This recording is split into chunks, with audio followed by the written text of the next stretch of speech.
सो hi everyone, कैसे हो तुम सारे के सारे। आज अपन बात करने वाले हैं पी ब्लॉक के बारे में। हम तो यार मैं तुम्हें इतनी सुंदरता से इस चैप्टर को पढ़ा दूंगा कि तुम्हें मज़ा आ जाने वाला है। बट मैं आपको एक बार पहले बोल दूं क्या कि मैंने इस पी ब्लॉक को 3 जगह से पढ़ा है, इसलिए ये one of the best video हो सकती है पूरे के पूरे यूट्यूब के ऊपर। पहली जगह थी मेरी पंकज सर के रिविजन वाली वीडियोज़ जो उन्होंने पहले अपलोड करे थे, ठीक है। दूसरा था सिंपली कंसाइज का एक पी ब्लॉक का रिवाइज्ड चैप्टर था, ठीक है, जहाँ पे उन्होंने पी ब्लॉक को मात्र 15 मिनट के अंदर कराया, तो मैंने वो भी देखा है। और साथ में मैंने इससे कुछ प्रीवियस ईयर क्वेश्चन भी देखे हुए हैं, ठीक है। तो इन तीनों का जो मिक्सचर है भाई आज मैं तुम्हें दे रहा हूँ, बहुत मज़ा आने वाले चीज़ों को स्टार्ट करते हैं यार, ठीक है। आ जाओ, मैं आप थोड़ा सा बताता हूँ कैसे करना है अपने को। ग्रुप 13 से लेकर ग्रुप 18 तक मैं आपको हर एक चीज़ साथ में बता दूंगा, ठीक है, और विद निमोनिक्स बताऊँगा। चीज़ों को स्टार्ट करते हैं, ठीक है। आ जाओ, देखो पहले बात करते हैं निमोनिक्स क्या है। बैगन आलू गाजर इन थैला, ठीक है, ग्रुप 13 के लिए। ग्रुप 14 के लिए हमारा काशी गए संत प्रभु, ठीक है, ओके। ग्रुप 15 है हमारा नाना पाटेकर ऐश्वर्या सब बीमार, ओके। ग्रुप 16 है हमारा उस से टी पो, ओके। ग्रुप 17 है फ्लोरीन क्लोरीन सॉरी फिर कल बाहर आई आंटी, ठीक है। और ग्रुप 18 है मेरा हीना नीना और करीना का एक्सरे रंगीन, क्लियर है, बहुत सुंदर। अच्छा, अब देखो बात करते हैं दूसरी बात की, दूसरी वाली चीज़ की, जनरल इलेक्ट्रॉनिक कॉन्फ़िगरेशन। बहुत ही ज़्यादा आसान है सुनना। यहाँ पे ग्रुप 13 का होता है हमारा NS2 NP1। ग्रुप 14 का होता है NS2 NP2, ठीक है। ऐसे आप आगे बढ़ते जाओगे तो NS2 NP3 और आगे बढ़ते बढ़ते हमारा क्या बोलते हैं NS2 NP4 हो जाएगा। ये हमारा हो जाएगा ग्रुप 16 के लिए, ठीक है। ग्रुप 17 के लिए मेरा हो जाएगा NS2 NP5 और ग्रुप 18 के लिए मेरा हो जाएगा NS2 NP6, ठीक है, बढ़िया है ना, बस सिंपल है। आगे चलते हैं। अब देखो यार ये बहुत इंपॉर्टेंट है भाई, जनरल कैरेक्टरिस्टिक्स। यहाँ से बहुत सवाल आते हैं, समझना। जनरल कैरेक्टरिस्टिक्स के अंदर ना मैं आपको कुछ चीज़ें बताना चाहता हूँ, सुनना।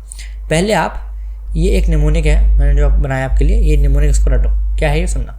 हमारा निमोनिक क्या है भाई, एम सी बॉब डी। मतलब क्या है, हमारा एम है किसको देखना, सी मतलब देखना, एम है हमारा देखना किसको, बॉबी देओल को। क्या हमारा एम है, बॉबी देओल को देखना, ठीक है, क्योंकि उसकी एनिमल मूवी आई है, बहुत बढ़िया। अब सुनना कैसे करना है, देखो।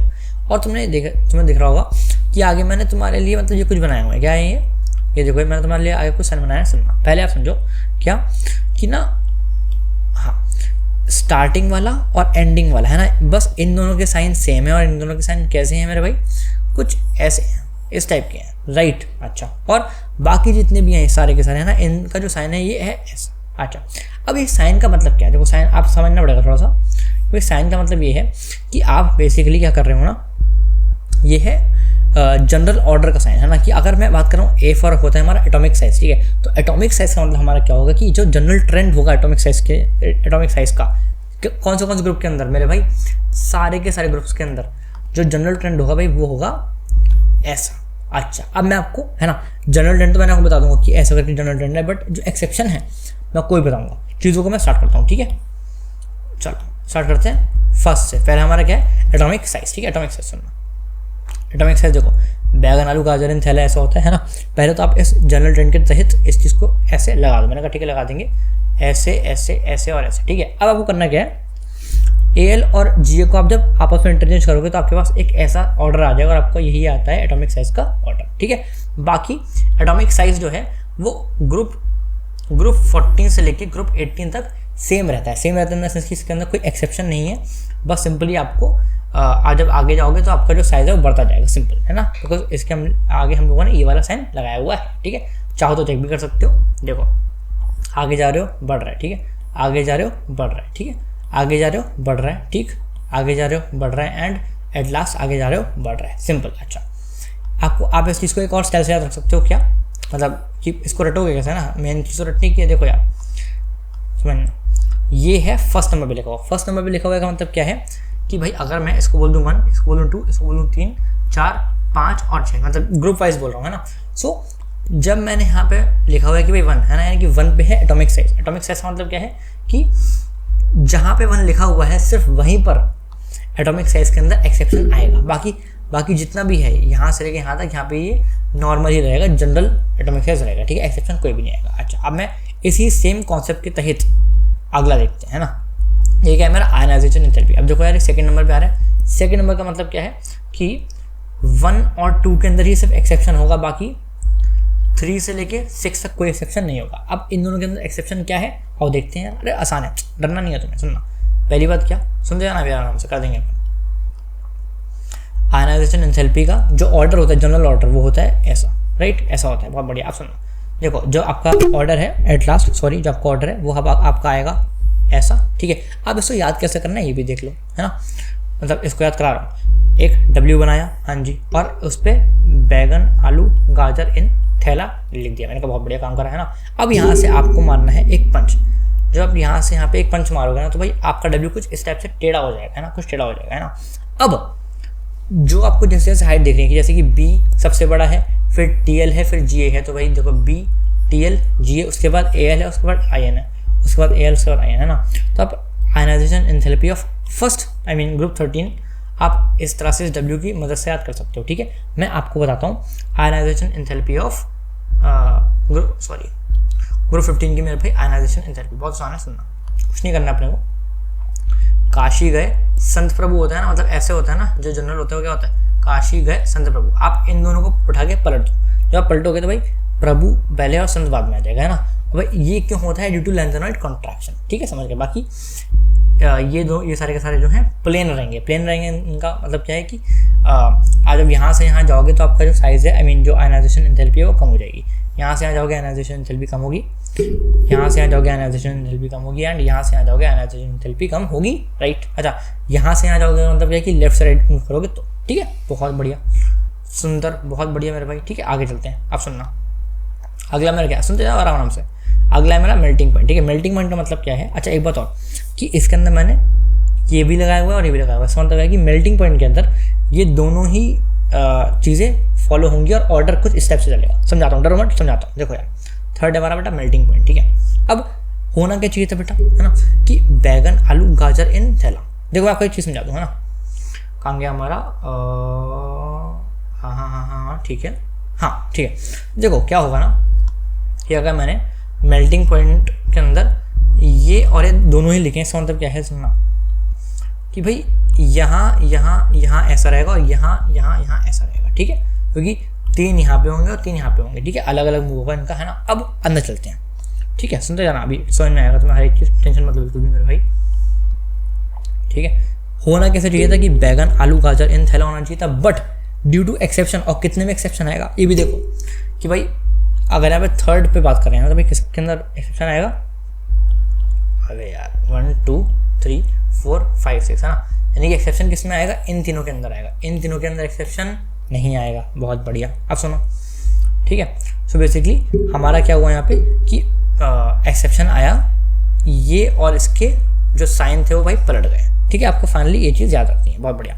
मेल्टिंग पॉइंट ऑफ ग्रुप 14 बताता हूँ, ठीक है। ग्रुप 14 के लिए क्या है, काशी गए संत प्रभु, ऐसा होना चाहिए था, यहाँ पे SB नहीं, यहाँ पे SN आएगा, संत प्रभु, ठीक है। अब आपको इसके चेंज करना है कि आप इन दोनों को उठा के पलट दो, आप उसमें जब इंटरचेंज करोगे तो आपके पास ये आएगा, और जो फाइनल ऑर्डर है वो यही है, आपको ये वाली चीज़ रटनी है, ठीक है, बहुत बढ़िया। ग्रुप 15 की बात करते हैं। 15 में क्या है, नाना पाटेकर ऐश्वर्या सब बीमार, ऐसा होता, बट हुआ क्या कि जो ऐश्वर्या थी वो हमारी बन गई स्पॉटलाइट। स्पॉटलाइट का मतलब क्या है कि जितने भी लोग थे सबका भाई मुंह खुला का खुला रह गया, किसको देख के, ऐश्वर्या को देख के। देखो चेक करो, हर एक बंदे का जो मुंह है वो खुला रह गया, किसको, ऐश्वर्या को देख के, ठीक है। सर थोड़ा समझा, कोई दिक्कत की बात नहीं है, ठीक है, चलो याद रखना है तुम्हें, ओके। अच्छा, अब बाकी मैंने तुम्हें क्या बताया था कि भाई क्या ये थर्ड पे आता है, यानी कि क्या सिर्फ इसके अंदर एक्सेप्शन होगा, इनके अंदर एक्सेप्शन नहीं होगा, है ना। तो भाई ये चलेंगे प्लेन, और कैसे चलेंगे देख लो, मेल्टिंग पॉइंट देखो, ऐसे ऐसे और ऐसे, है ना, मतलब यहाँ से आप जब जा रहे हो तो मेल्टिंग पॉइंट बढ़ रहा है, समझ गए। आगे चलते हैं ना, इन सब के अंदर आप ऐसे चेक कर सकते हो, है ना, बाकी आपको PDF मिल ही जाएगा, कोई दिक्कत की बात है नहीं। आगे चलते हैं, चलो अगला हमारा क्या है, अगला हमारा कैटनेशन प्रॉपर्टी, बहुत आसान है, कुछ नहीं। कैटनेशन, जब यार आपको बताओ कैटनेशन हमेशा कार्बन दिखाता है ना, कार्बन का बेसिकली जो कैरेक्टरिस्टिक्स होती है वो बोलता है कि भाई कैटनेशन कर सकते हैं। कैटनेशन क्या होता है कि भाई कार्बन मतलब बहुत सारे कार्बन मिलके आपस में जब बॉन्ड्स बनाते हैं और एक जैसे कार्बन मिलके बड़ी बड़ी चेन्स या फिर बड़ी बड़ी रिंग्स बनाते हैं, उसको बोलते हैं कैटनेशन, ठीक है। सो बेसिकली जिसके अंदर कार्बन है, जिस ग्रुप के अंदर मेरे भाई कार्बन है वही सिर्फ कैटनेशन दिखाएगा, और कौन से ग्रुप के अंदर कार्बन है, तो भाई हमने बोला ग्रुप 14 के अंदर कार्बन है, ठीक है। सो भाई कैटनेशन हमारा ये दिखाता है, ठीक है। और कैटनेशन की जो ट्रेंड है वो होगा सी सबसे ज़्यादा, फिर SI, फिर GE, फिर GE और SN का लगभग बराबर और PB का सबसे कम, ठीक है। बाकी कोई कैल्कुलेशन दिखाता नहीं है, ठीक है। आगे चलते हैं अपन। अब हमारा है क्या बोलते हैं, देखो हमारा ये हो गया। बात चलते हैं इलेक्ट्रोनेगेटिविटी की बात करते हैं, ठीक है। देखो यार आ जाओ, इलेक्ट्रोनेगेटिव सुनना, एक रूल याद रखो क्या, कि in every group first element की इलेक्ट्रोनेगेटिविटी सबसे ज़्यादा होती है ना। क्या बोल रहा हूँ, सुनना, क्या जितने भी ग्रुप है ना, सबके मेरे भाई जो फर्स्ट एलिमेंट हैं, ये देखो, ये मैं तुम्हें दिखा रहा हूँ ना, इन सब की सबसे ज़्यादा इलेक्ट्रोनेगेटिविटी होती है। बहुत बढ़िया। अब सुनना, देखो क्या होना चाहिए था भाई, बैगन आलू गाजर इन थैला, क्यों होना चाहिए था। अच्छा, ये ऑर्डर भी ऐसा क्यों है, बिकॉज देखो चेक करो, ई के आगे क्या लगा हुआ है, कुछ इस टाइप का लगा हुआ है, ठीक है। मैं बोल रहा हूँ कि इस चीज़ को ऐसे याद रखोगे तो ये मज़ा आएगा, ठीक है। चलो सुनो, ऐसा होना चाहिए था, बट एक्सेप्शन के चक्कर में क्या हुआ कि भाई बी का जो है वो हम अपने को लास्ट में रखना पड़ा, और हम लोगों ने इन सब के जो ऑर्डर थे, वो जो साइन थे, वो चेंज कर दिए, ठीक है। मतलब एट द एंड तुम्हें इस चीज़ को याद तो करना ही है, ठीक है। आगे चलते हैं, इलेक्ट्रोनेगेटिविटी के बारे में बात करते हैं। ऐसा होना चाहिए था, बट हुआ कैसा, SI, GE और SN का लगभग बराबर हो गया, PB का सबसे कम, PB का ज़्यादा हो गया, और C का सबसे ज़्यादा हो गया। तो तुम्हें वाली बात समझ में आ रही है ना कि B और C का सबसे ज़्यादा क्यों हो रहा है, due to this particular thing, ठीक है। आगे चलते हैं, ये हम बात कर रहे हैं ग्रुप 15 के बारे में। ग्रुप 15 में क्या है, नाना पार्टिकल ऐश्वर्या सब बीमार, इसमें ऐसे ही रहेगा, कोई इसमें दिक्कत नहीं है, ठीक है। इसमें भी इलेक्ट्रोनेगेटिविटी का जो ऑर्डर है वो सेम रहेगा, है ना। इसमें भी कोई चेंज नहीं है, एंड इसके अंदर भी कोई चेंज नहीं है, समझ रहे हो, है ना। तुम्हारे दिमाग में थोड़ी बहुत चीज़ें बैठ रही हैं क्या, चीज़ें समझ में आ रही हैं, हाँ ना बोलो, ठीक है। चलो आगे चलते हैं। बाकी एक बार तुम्हें इसकी रीडिंग खुद तो लगानी पड़ेगी, है ना, तभी तुम्हें चीज़ें अच्छे से याद होंगी। आगे चलते हैं, देखो इलेक्ट्रॉन की एंथैल्पी की बात करते हैं, इसमें हम बात नहीं करते, इसमें हम बात नहीं करते, इसमें हम नहीं करते। अब देखो इलेक्ट्रॉन की एंथैल्पी, इसमें बात करते हैं। देखो ये ऐसा होना चाहिए था कि उस से टी, है ना, और ऑर्डर ऐसा मेरे भाई फिर से क्यों आ रहा है, बिकॉज चेक कर लो, है ना, इलेक्ट्रॉन की एंथैल्पी के अंदर ऑर्डर होता है कुछ ऐसा, राइट। सो भाई ऑर्डर तो सही है, बट जो एलिमेंट्स है अपने को थोड़ा ऊपर नीचे करने पड़ेंगे। कैसे करेंगे, सुनना, ओ को उठा के सबसे आखिरी में फेंक दो, तो भाई देखो ओ आ गया सबसे लास्ट में। अब ये ऑर्डर एकदम परफेक्ट है, ठीक है, समझ गए, बहुत ही ज़्यादा सुंदर मेरे प्यारे दोस्त। आगे चलते हैं, ग्रुप कौन सा, ग्रुप 17 की बात करते हैं। फ्लोरीन, क्लोरीन, ब्रोमीन, आयोडीन और AT, है ना, इसका ऐसा होना चाहिए था ट्रेंड, ठीक है। बट हुआ क्या कि Cl और F आपस में बदल गए, और ऐसा हुआ क्यों, मतलब ये बदले क्यों, because small size of F, है ना, जो F है ना उसका स्मॉल साइज है ना, और उसके चक्कर में इलेक्ट्रॉन रिपल्जन बढ़ जाता है, ठीक है। तुम्हें इन चीज़ों को एज इट इज याद रखना है, PYQs डायरेक्टली पूछे गए हैं, समझ गए बातों को, बहुत सुंदर। आगे चलते हैं, हाँ अब सुनो, ठीक है। हाँ अच्छा, इसमें इलेक्ट्रॉन एंथैल्पी क्या है ग्रुप 18 के अंदर, इसमें हमारा है कि हीना, नीना और करीना का एक्सचेंज नहीं है, तो ऐसे ही आना चाहिए था, बट एक्चुअली में हुआ क्या कि जो HE था ना वो सबसे लास्ट में आ गया, ठीक है, यहाँ पर आ गया HE, और XE और RN का जो EGE था वो बराबर हो गया, सही है। तो मतलब एट द एंड आपको ये चीज़ याद रखनी है। आगे चलते हैं, अब देखो बात करते हैं भाई बॉइलिंग पॉइंट की, बहुत ही ज़्यादा आसान है, कुछ नहीं करना अपने को। देखो इसके अंदर भी ना कहाँ गया, इसके अंदर देखो मैंने लिखा हुआ है क्या मेरे भाई, जो इसके अंदर जो भाई बॉइलिंग पॉइंट है उसके अंदर दोनों ही टाइप के ऑर्डर चलेंगे, ऐसे वाला भी और ऐसे वाला भी, ठीक है। अब आपको ये वाली चीज़ कैसे याद रखेगी, मतलब कौन से वाले कैरेक्टरिस्टिक्स के अंदर दोनों टाइप के चलेंगे, तो देखो मैं बताता हूँ, ये देखो ये है मेल्टिंग पॉइंट, बॉइलिंग पॉइंट, है ना, ये है बॉइलिंग पॉइंट, है ना, यानी कि जितने भी मेल्टिंग पॉइंट और बॉइलिंग पॉइंट वाले हैं ना, ये दोनों थोड़े से अटपटे हैं, तो इसके लिए दोनों में जो ऑर्डर है वो अलग अलग चलता है, मतलब समझ रहे हो ना, कोई एक ऑर्डर नहीं चलता, दोनों ऑर्डर चलते हैं, right.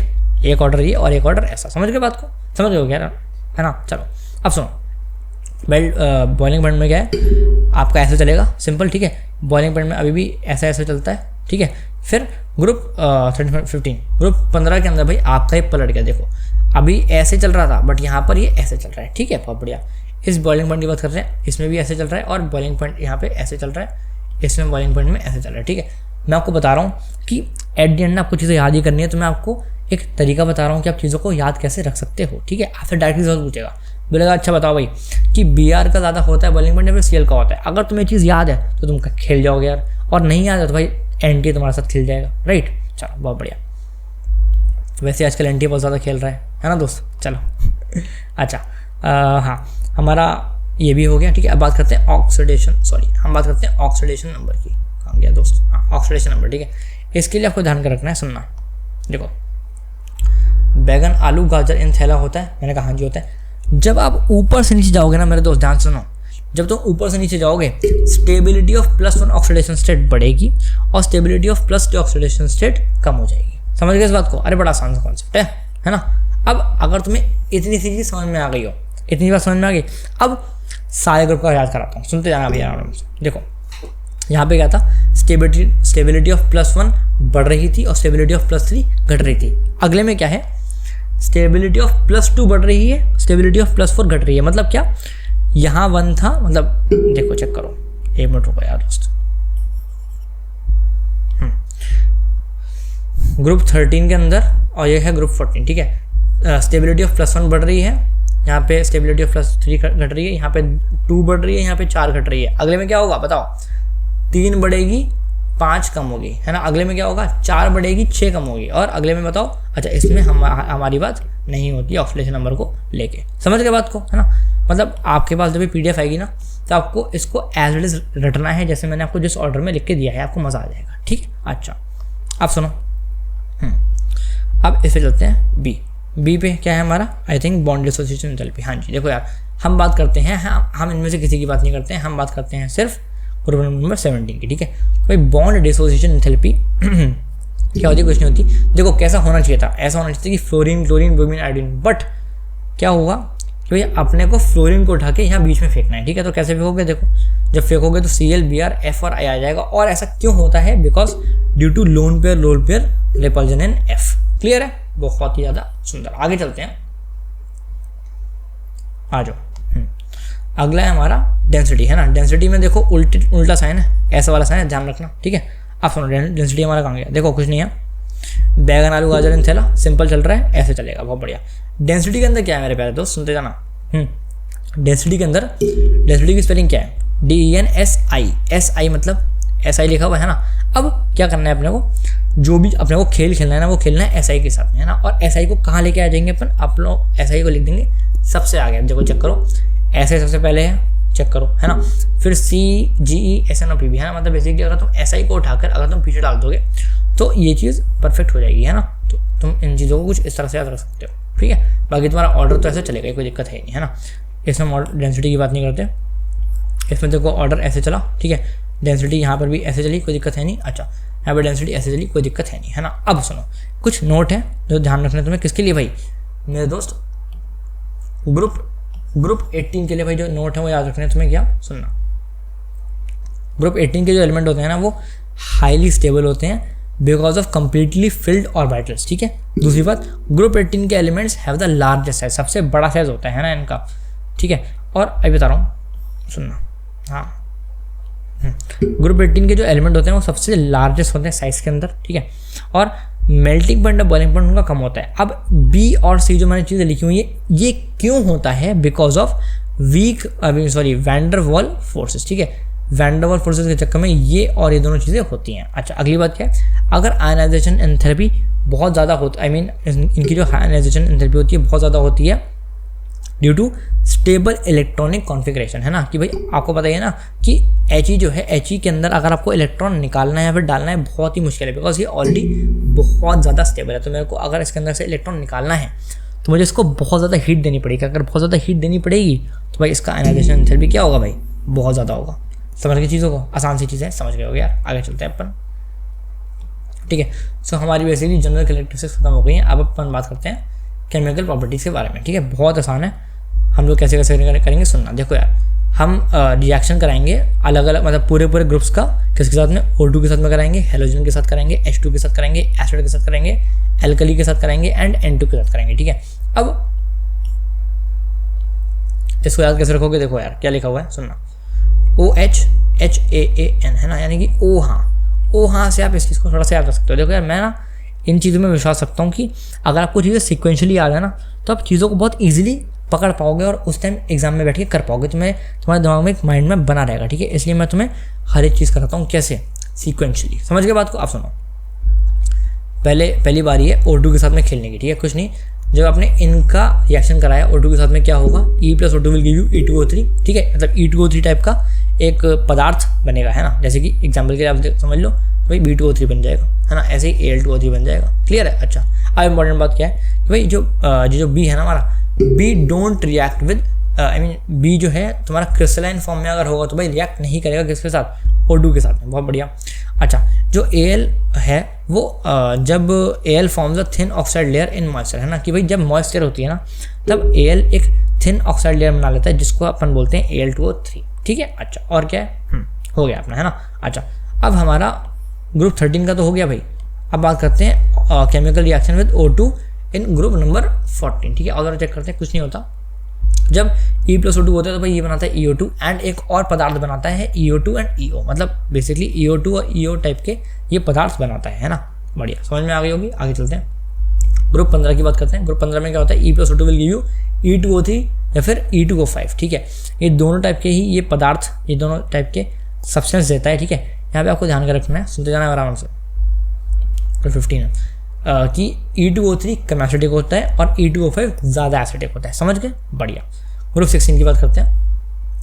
E+O2 will give you EO3 and EO2 type के पदार्थ। ठीक है, अब सुनो, ध्यान रखना है यहाँ पे EO3 का जो है ऑक्सीडाइजिंग पावर ज़्यादा होता है और EO2 का ऑक्सीडाइजिंग पावर कम होता है। बढ़िया। अच्छा, अब सुनो एक बात और कि यहाँ पे EO3 जो है ना, EO3 के अंदर यहाँ पे तुम जो E है, E को तुम O नहीं लिख सकते। पता है क्यों नहीं लिख सकते? देखो, अगर तुमने EO3 के अंदर E को O लिख दिया तो भाई O4 बन जाएगा। भाई O4 एग्जिस्ट करता नहीं है। ठीक है, सो बेसिकली आप E के अंदर कुछ भी डाल सकते हो बट आप बस O नहीं डाल सकते। समझ में आ रही है ना बात यार, है ना। अरे बड़ा आसान सा है ना। चलो, काम गया। अब देखो एक छोटी सी बात और, क्या कि जो ओजोन होता है, यानी कि अगर मैं इस वाले के अंदर E को डाल दूँ O तो भाई क्या बन जाएगा, O3 बन जाएगा। सॉरी, O3 बन जाएगा। भाई O3 को मैं बोलता हूँ ओजोन और उसका जो फॉर्मूला उसका जो स्ट्रक्चर होता है वो होता है कुछ ऐसा।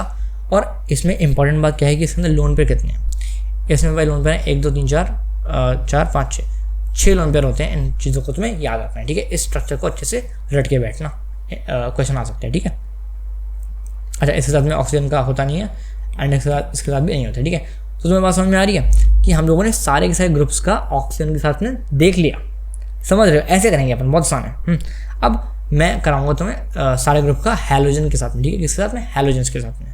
ठीक है, आ जाओ, मतलब अपना ये हो गया। अब इसकी बारी है ना, हैलोजन। अब सुनना, जब आप हैलोजन के साथ में ट्रीट कराते हो EX3 और EX टाइप के मॉलिक्यूल बनते हैं, ध्यान का रखना है कि TiX3 नहीं बनता है। क्लियर है। अच्छा, अगला जब बात करते हैं ग्रुप 14 के अंदर E+X will give you EX4 and EX2 type molecule. Okay, अब ध्यान से सुनना, काशी गए संत प्रभु, है ना। यहाँ पे इंपॉर्टेंट कॉन्सेप्ट क्या है, इंपॉर्टेंट कॉन्सेप्ट ये है कि SnO/Pb का जब आप हैलोजन के साथ में रिएक्शन कराते हो तब आयनिक नेचर होता है, मतलब SnO/Pb का, राइट। मतलब बेसिकली अगर SnO/Pb के जो हैलाइड होते हैं, इनके हैलाइड का जो नेचर होता है वो होता है आयनिक इन नेचर। बढ़िया। अच्छा, और ध्यान से सुनो, PBI नहीं बनता। क्यों नहीं बनता? Due to inert pair effect. ठीक है, और SiCl6 होल पे 2- भी नहीं बनता। क्यों नहीं बनता? Because of big size of Cl। समझ गए, इसके अंदर जो Cl है इसका बहुत बड़ा साइज है, इसलिए नहीं बनता। क्लियर है। थोड़ी सी चीज़ें याद रखनी पड़ेंगी, आई नो, एंड थोड़ा सा टफ भी है, बट एक बार अगर तुमने इस चार्ट को याद रख लिया ना, तुम्हारा काम बन जाएगा। हर एक सवाल होगा मेरे दोस्त। ठीक है, बस देखो अपना इतना ऑलमोस्ट हो चुका है, इतना और करना है, you will be good to go. आगे चलते हैं। हाँ, हैलोजन के साथ में इसके E+X give you EX3 and EX5, है ना। और NX5 नहीं बनता। क्यों नहीं बनता? Because there are no vacant d orbitals. ठीक है, बहुत बढ़िया। हैलोजन के साथ में ग्रुप 16 का कराते हैं, है ना। E+X will give you EX4 and EX6 type molecules. ठीक है, और यहाँ पे ध्यान का रखना है कि OX6 नहीं बनता है बिकॉज यहाँ पे नो वैकेंट d ऑर्बिटल है। क्या तुमने एक बात नोटिस करी क्या कि क्या बोलते हैं, हाँ, इस ग्रुप के अंदर, इस ग्रुप के यानी कि ग्रुप कौन सा है, ग्रुप 15, ग्रुप 15 के अंदर यहाँ पे जो होता है नाना पार्टिकल ऐश्वर्या सब बीमार, ये होता है ना। और यहाँ पे होता है उस से टी पो। ठीक है, सो भाई जो पहले वाले हैं N और O, है ना, इनके जो मतलब X5 और X6 वाले हैं ना, ये एक मिनट, हाँ, N के X5 और O का X6 एग्जिस्ट नहीं करता। तो तुम्हें थोड़ा सा याद रखना है कि जो इनका फर्स्ट एलिमेंट है उसके साथ में कुछ तो लोचा है, ऐसा तुम थोड़ा सा चीज़ों को याद रख सकते हो ना, तभी आप चीज़ों को याद रख पाओगे मेरे भाई, राइट। समझ रहे हो ना, आसान सा है। ठीक है, SF6 एग्जिस्ट करता है और बहुत ज़्यादा स्टेबल होता है मेरे भाई ड्यू टू स्टेरिक रीजंस। ठीक है, आगे चलते हैं। हैलोजन हमारा ये हो गया हमारा, ठीक है, सिंपल। आगे चलते हैं। ओके ओके ओके, हाँ जी, ठीक है, समझ गए इन चीज़ों को। ओके, NH5 हो जाएगा, हाँ हो गया। ओके, हाँ, चलो आगे चलते हैं ना, ये हो गया। अब बात करते हैं विद हाइड्रोजन ना, कि भाई रिएक्शन विद हाइड्रोजन। भाई यहाँ पे हाइड्रोजन के साथ कोई रिएक्शन नहीं है, यहाँ भी नहीं है, यहाँ पर है। देखो यहाँ पे कॉन्सेप्ट है E+H2 will give you EH3। जैसे कि एग्जाम्पल के लिए भाई NH3 होता है। अब इंपॉर्टेंट बात क्या, NH3 हो गया, PH3 हो गया, ASH3 हो गया, SBH2 हो गया, BH3 हो गया। अब कॉन्सेप्ट ये है भाई कि जब तुम ऊपर से नीचे जाते हो, ये बहुत इंपॉर्टेंट क्वेश्चन भी आ चुका है, इसलिए बोल रहा हूँ, ऊपर से नीचे जाते हो तो जो ये चीज़ें लिखी हुई हैं, है ना, ये क्या बोलते हैं, ये जो कैरेक्टरिस्टिक्स है ना, ये जो चीज़ें हैं, सिर्फ ये चीज़ें कम होती हैं। मतलब आप जब ऊपर से नीचे जाओगे तब सिर्फ ये वाले ट्रेड्स डिक्रीज़ होंगे, बाकी जितने भी हैं बाकी सारे के सारे इंक्रीज़ होंगे, है ना। सो मैं आपको वो बता रहा हूँ जो कम होंगे, है ना। इनके अलावा अगर तुमसे कोई कुछ भी पूछे तो वो इंक्रीज़ होगा। जैसे कि मैं आपको एक क्वेश्चन से क्या समझाता हूँ, बट आप पहले समझो कि ये जो ट्रेड्स हैं है कौन से, मतलब ठीक है, बट सुनना, ये है बेसिसिटी, मतलब NH3 की बेसिसिटी ज़्यादा होगी और BiH3 की कम होगी, राइट। हाँ, ये है bond dissociation enthalpy, thermal stability है। B से हमारा होता है ये बॉन्ड एंगल, ठीक है। E से हमारा होता है electron density at central atom, कि भाई अगर ASH3 है ना तो यहाँ पे इलेक्ट्रॉन डेंसिटी एट AS की बात हो रही है, बिकॉज सेंट्रल एटम यहाँ पे क्या है, AS है। समझ गए बात को। अच्छा, और OP क्या है हमारा, ऑक्सीडाइजिंग पावर, ठीक है। सो ये सारी की सारी चीज़ें जैसे जैसे आप नीचे आते हो ये कम हो जाती हैं, ठीक है। अब सुनना, एक सवाल कराता हूँ जो आपको 2024 का, जिससे कि तुम्हें थोड़ा सा समझ में आ पाए। देखो क्या लिखा हुआ है, कह रहे choose the correct statement about the hydrate of group 15 element. कह रहे थे stability of hydrate decrease in the order ऐसे, है ना। अब बात करें स्टेबिलिटी की, और चेक करते हैं। ये बोल रहे हैं भाई कि NH3 का सबसे ज़्यादा स्टेबल होगा और BiH3 सबसे कम स्टेबल होगा। ज़रा चेक करते हैं। थर्मल स्टेबिलिटी, ये बोल रहे हैं कि ऊपर से नीचे जाने पे डिक्रीज होगा, यानी कि N का सबसे ज़्यादा होगा और Bi का सबसे कम हो गया। हाँ भाई, यानी कि अपना यहाँ पे A तो सही है। और B वाला चेक करते हैं। B वाला कह रहा है the reducing ability of the hydrate increase in the order NH3 से लेके BiH3, और NH3 सबसे कम है ना। रिड्यूसिंग एबिलिटी, अब सुनना यार, रिड्यूसिंग एबिलिटी का मतलब क्या है कि भाई तुम सामने वाले को रिड्यूस कर दोगे, यानी कि तुम्हारी रिड्यूसिंग पावर है, राइट। अब सुनना, ये बोल रहा है कि N का जो रिड्यूसिंग है वो कम है और Bi का सबसे ज़्यादा है ना। ये है मेरा रिड्यूसिंग पावर, ठीक है। बट अपने को तो हमने तो भाई ये पढ़ा हुआ है क्या, कि हम लोगों ने ना भाई ऑक्सीडाइजिंग पावर के बारे में पढ़ा हुआ है। कोई दिक्कत नहीं यार, ऑक्सीडाइजिंग पावर और रिड्यूसिंग पावर एक दूसरे की एंटाई होती है ना। मतलब क्या होता है कि अगर मैं आपसे इसके अंदर बात करूँ ना मेरे दोस्त, है ना, तो ऑक्सीडाइजिंग पावर कैसे होगी कि भाई N की आपकी ऑक्सीडाइजिंग पावर ज़्यादा है और Bi की आपकी ऑक्सीडाइजिंग पावर कम है ना। अब जरा चेक करो, अगर ऑक्सीडाइजिंग पावर ऐसी है तो भाई रिड्यूसिंग पावर ऐसी नहीं हो जाएगी यार, चेक कर लो, है ना। यानी कि आपका जो B है वो भी सही है, ऐसे करना है, समझ गए।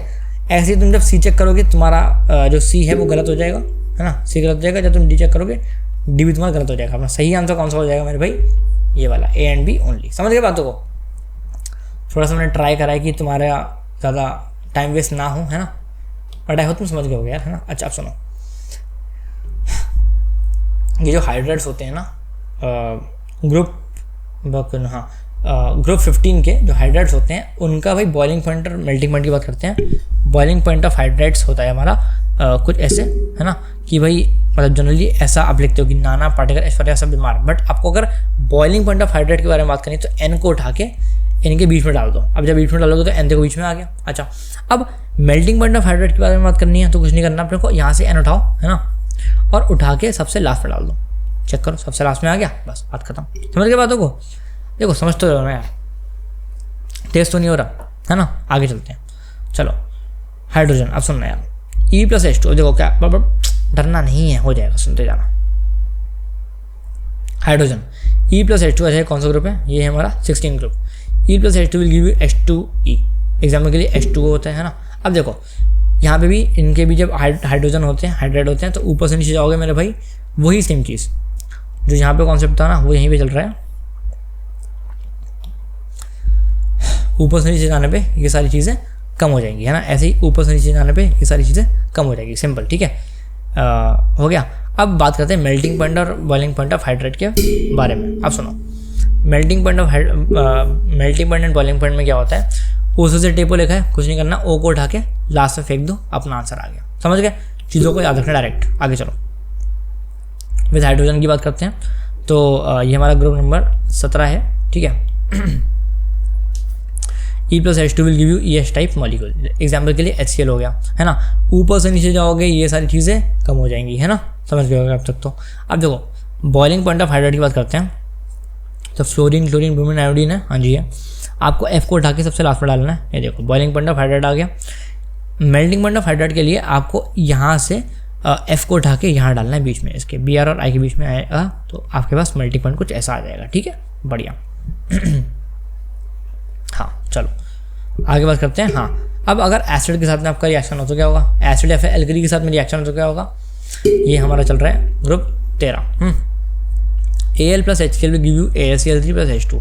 ये डायरेक्टली चीज़ें NCERT में दी हुई हैं, तुमसे पूछी जाती हैं एंड पूछी गई हैं, इसलिए तुम अभी याद रख लो। Al+HCl will give you AlCl3+H2, ठीक है।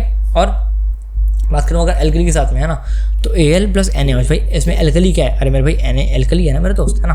तो Al+NaOH will give you NaLOH whole 4, है ना, प्लस H2O। समझ गए बातों को, रटना ही है भाई, मैं क्या ही बताऊँ तुम्हें, है ना। चलो आगे चलते हैं। बाकी यहाँ पे एसिड के साथ में कोई भी रिएक्शन नहीं है, ठीक है। अब सुनो, रिएक्शन विद N2 में क्या आएगा, E+N2 will give you EN type molecule, है ना। अच्छा, इंपॉर्टेंट बात क्या है कि यहाँ पे जब BN बनता है ना भाई, BN को हम बोलते हैं इनऑर्गेनिक ग्रेफाइट, ठीक है, समझ गए। अच्छा, बात करते हैं रिएक्शन विद पानी के साथ में कोई रिएक्शन नहीं होती यहाँ पे, ग्रुप 13 में कोई रिएक्शन नहीं होती। ग्रुप 14 के अंदर भाई जब मैं बता रहा हूँ रिएक्शन वो होती है कि C, SI और G रिएक्ट नहीं करते हैं, और PB इवन रिएक्ट नहीं करता, मतलब बेसिकली ये और ये रिएक्ट नहीं करते हैं, ठीक है। और रिएक्ट क्या करता है, रिएक्ट करता है SN+H2 will give you SNO2+H2, ठीक है। आप सुनो, ये जो PB है ये रिएक्ट क्यों नहीं करता है, ये PB रिएक्ट क्यों नहीं करता मेरे भाई, बिकॉज यहाँ पे इसके ऊपर एक ऑक्साइड की पतली सी लेयर फॉर्म हो जाती है, ठीक है, इसलिए रिएक्ट नहीं करता है। समझ के बात होगा, बहुत सुंदर। आगे चलो। हाँ, हमारा हाइड्रोजन के साथ में कोई भी रिएक्शन नहीं होता है, तो हम इसके बारे में नहीं पढ़ते हैं, ठीक है। अब इंपॉर्टेंट कॉन्सेप्ट क्या है भाई, ये है nature of oxide. Nature of oxide में क्या आता है सुनना, ये है ग्रुप 13, ठीक है। 13 में क्या है कि ऑक्साइड ऑफ बी होते हैं एसिडिक, है ना, यानी कि जब भी BO के, मतलब एक मिनट रुको यार,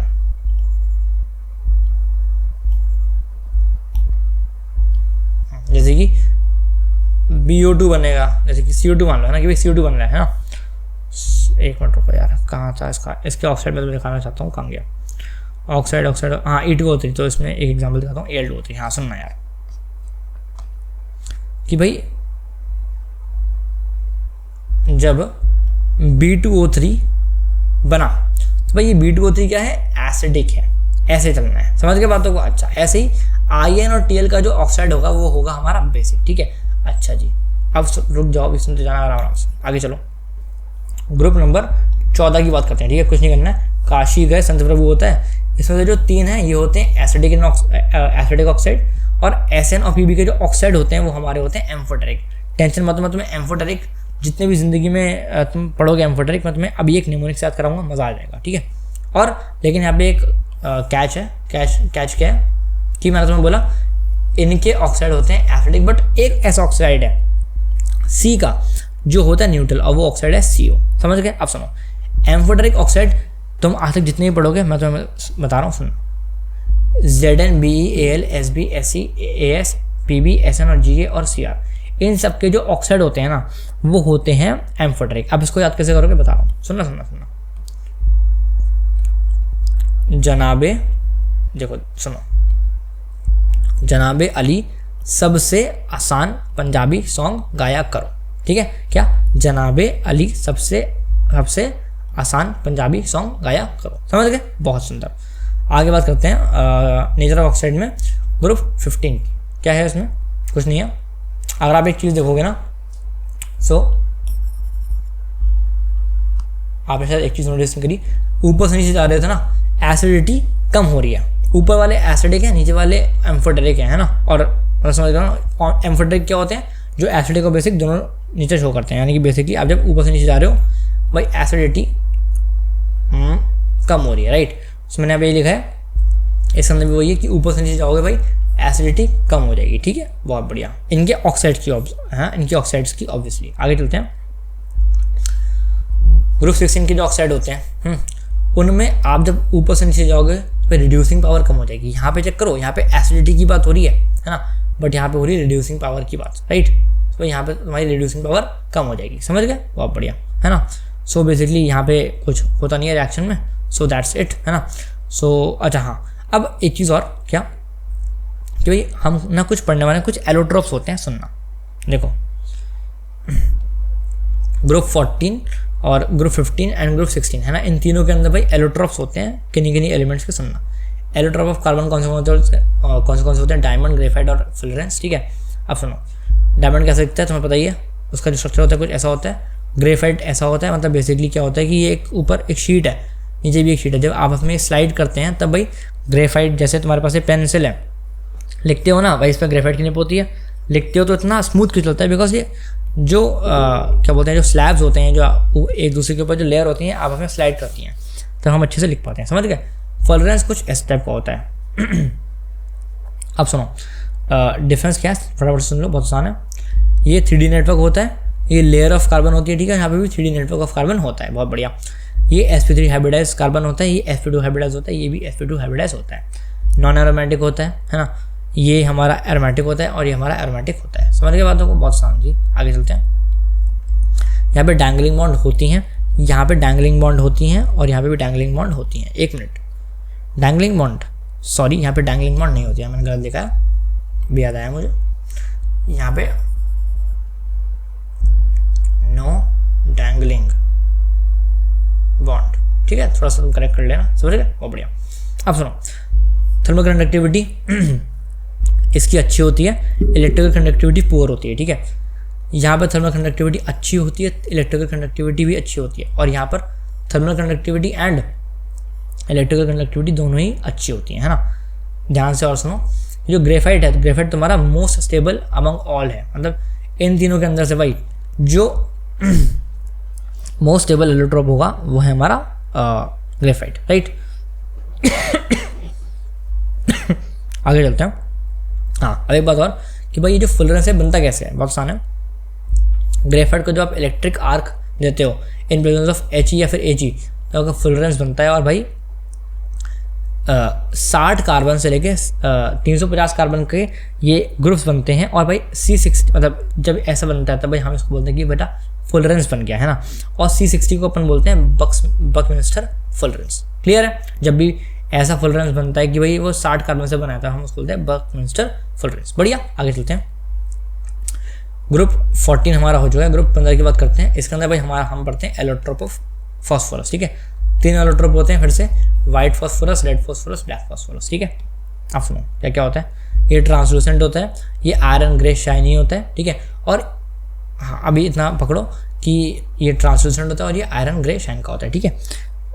वाइट फॉस्फोरस में ये वाइट कलर का होता है, ये रेड कलर का होता है, ठीक है। ये होता है इनसॉल्युबल इन H2O, ये भी होता है इनसॉल्युबल इन H2O, ये होता है सॉल्युबल इन CS2, ये होता है इनसॉल्युबल इन CS2। आगे ये डार्क में ग्लो करता है, ये डार्क में ग्लो नहीं करता है, ठीक है। पॉइजनस होता है, ये भाई पॉइजनस होता है, इसको खा सकते हो, कोई दिक्कत नहीं है, खाना मत बस। सुनो, ये होता है लेस स्टेबल बट ज़्यादा रिएक्टिव होता है। भाई ये लेस स्टेबल है, स्टेबल कम है बट रिएक्टिव ज़्यादा है। ये क्या है, ये भी लेस स्टेबल है बट रिएक्टिव भी कम है as compared to white phosphorus. समझ गए बातों को, आसान सी चीज़ें। अब सुनो, ध्यान से सुनो, देखो P4 + 5O2 will give you P4O10, ठीक है।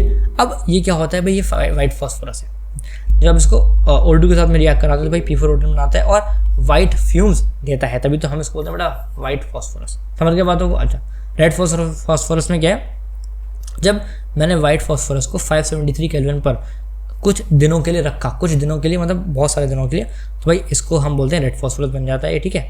और ब्लैक फॉस्फोरस की मैं बात करता हूँ, बहुत इंपॉर्टेंट, ध्यान से समझना। ये अल्फा और बीटा ब्लैक से बनता है। अभी समझ में आएगा, अल्फा बीटा ब्लैक कुछ होता होगा, मुझे भी नहीं पता, बट ऐसा ध्यान रखना कि भाई ब्लैक फॉस्फोरस तो भाई किसी ना किसी ब्लैक चीज़ से बनता होगा। भाई वो कौन सी ब्लैक चीज़ है? अल्फा ब्लैक और बीटा ब्लैक, ठीक है। अच्छा, ये ब्लैक कलर का होता है, इनसॉल्युबल इन पानी होता है, इनसॉल्युबल इन CH2 भी होता है, ठीक है। हाईली पॉलीमेरिक होता है, हाँ हाईली पॉलीमेरिक होता है ना, और मोस्ट स्टेबल एलोट्रोप है ना। इन तीनों के अंदर भाई मोस्ट स्टेबल है ब्लैक वाला। क्लियर है? बहुत बढ़िया, आगे चलते हैं। कैसे बनता है वो भी देख लो। जब मैं रेड फॉस्फोरस को P4 को 803 केल्विन इन सील ट्यूब रखता हूँ तो भाई P4 बनता है और अल्फा ब्लैक बन जाता है। क्लियर है? और सुनते जाने भी आराम से। जब मैं रेड फॉस्फोरस को यानी कि P4 को 473 केल्विन या फिर 473 केल्विन प्लस हाई प्रेशर पे रखता हूँ तब हमारा बीटा ब्लैक बन जाता है और हम इसको बोलते हैं P4 बीटा ब्लैक। क्लियर? अच्छा, अब अगला बात करते हैं लास्ट कि भाई यहाँ पे है 16 ग्रुप, इसमें बात करते हैं एलोट्रोप ऑफ S। दो होते हैं, कौन से?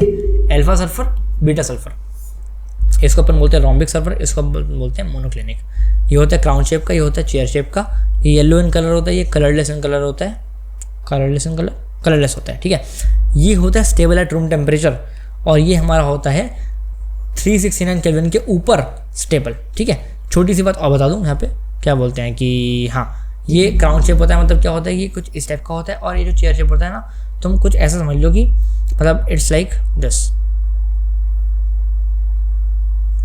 ऐसा है ना कुछ, आपको इस टाइप का दिखता है। आपको ये याद करने की जरूरत नहीं है, इसलिए मैंने तुम्हारे लिए लिखा भी नहीं है। अब सुनो ध्यान से कि 369 ये जो लिखा हुआ है ना, इसको हम बोलते हैं ट्रांजिशन टेम्परेचर। क्यों होता है ऐसा? सुनना, ट्रांजिशन टेम्परेचर का मतलब ये है कि अगर 369 टेम्परेचर से कम है तो भाई अल्फा सल्फर हो जाएगा, और अगर 369 टेम्परेचर से ज़्यादा है तो भाई बीटा सल्फर हो जाता है, इसलिए हम उसको बोलते हैं ट्रांजिशन टेम्परेचर। समझ गए?